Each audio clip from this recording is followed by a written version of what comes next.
Hi, everybody. Anaya, thank you for that beautiful introduction. I could not be prouder of everything you've done in your time with the Obama Foundation. And, of course, I couldn't be prouder of all of you in the graduating class of 2020, as well as the teachers and the coaches, and most of all, parents and family who guided you along the way. Now, graduating is a big achievement under any circumstances. Some of you have had to overcome serious obstacles along the way, whether it was an illness or a parent losing a job, or living in a neighborhood where people too often count you out. Along with the usual challenges of growing up, all of you have had to deal with the added pressures of social media, reports of school shootings, and the specter of climate change. And then, just as you're about to celebrate having made it through, just as you've been looking forward to proms and senior nights, graduation ceremonies, and, let's face it, a whole bunch of parties, the world is turned upside down by a global pandemic. And as much as I'm sure you love your parents, I'll bet that being stuck at home with them and playing board games or watching Tiger King on TV is not exactly how you envisioned the last few months of your senior year. Now, I'll be honest with you. The disappointments of missing a live graduation, those will pass pretty quick. I don't remember much of my own high school graduation. I know that not having to sit there and listen to a commencement speaker isn't all that bad. Mine usually go on way too long. Also, not that many people look great in those caps, especially if you have big ears like me. And you'll have plenty of time to catch up with your friends once the immediate public health crisis is over. But what remains true is that your graduation marks your passage into adulthood, the time when you begin to take charge of your own life. It's when you get to decide what's important to you, the kind of career you want to pursue, who you want to build a family with, the values you want to live by. And given the current state of the world, that may be kind of scary. If you'd planned on going away for college, getting dropped off at campus in the fall, that's no longer a given. If you are planning to work while going to school, finding that first job is going to be tougher. Even families that are relatively well off are dealing with massive uncertainty. Those who were struggling before, they're hanging on by a thread.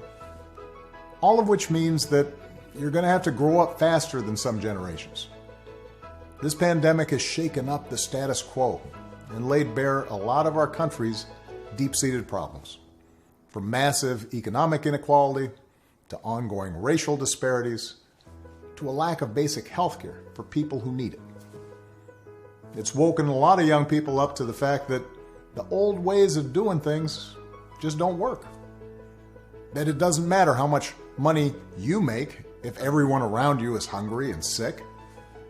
And that our society and our democracy only work when we think not just about ourselves, but about each other. It's also pulled the curtain back on another hard truth, something that we all have to eventually accept once our childhood comes to an end. You know, all those adults that you used to think were in charge and knew what they were doing? Turns out they don't have all the answers. A lot of them aren't even asking the right questions. So, if the world's going to get better, it's going to be up to you. That realization may be kind of intimidating, but I hope it's also inspiring. With all the challenges this country faces right now, nobody can tell you, no, you're too young to understand, or this is how it's always been done. Because with so much uncertainty, with everything suddenly up for grabs, this is your generation's world to shape. Since I'm one of the old guys, I won't tell you what to do with this power that rests in your hands, but I'll leave you with 3 quick pieces of advice. First, don't be afraid. America's gone through tough times before. Slavery, civil war, famine, disease, the Great Depression, and 9/11. And each time, we came out stronger. Usually because a new generation, young people like you, learned from past mistakes, and figured out how to make things better. Second, do what you think is right. Doing what feels good, what's convenient, what's easy, that's how little kids think. Unfortunately, a lot of so-called grown-ups, including some with fancy titles and important jobs, still think that way, which is why things are so screwed up. I hope that instead you decide to ground yourself in values that last, like honesty, hard work, responsibility, fairness, generosity, respect for others. You won't get it right every time. You'll make mistakes, like we all do. But if you listen to the truth that's inside yourself, even when it's hard, even when it's inconvenient, people will notice. They'll gravitate towards you. And you'll be part of the solution instead of part of the problem. And finally, build a community. No one does big things by themselves. Right now, when people are scared, it's easy to be cynical and say, let me just look out for myself, or my family, or people who look or think or pray like me. But if we're going to get through these difficult times, if we're going to create a world where everybody has opportunity to find a job and afford college, if we're going to save the environment and defeat future pandemics, then we're going to have to do it together. So be alive to one another's struggles. Stand up for one another's rights. Leave behind all the old ways of thinking that divide us. Sexism, racial prejudice, status, greed, and set the world on a different path.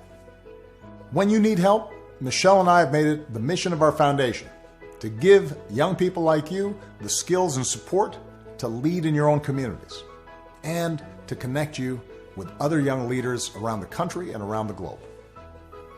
But the truth is, you don't need us to tell you what to do, because in so many ways, you've already started to lead. Congratulations, class of 2020.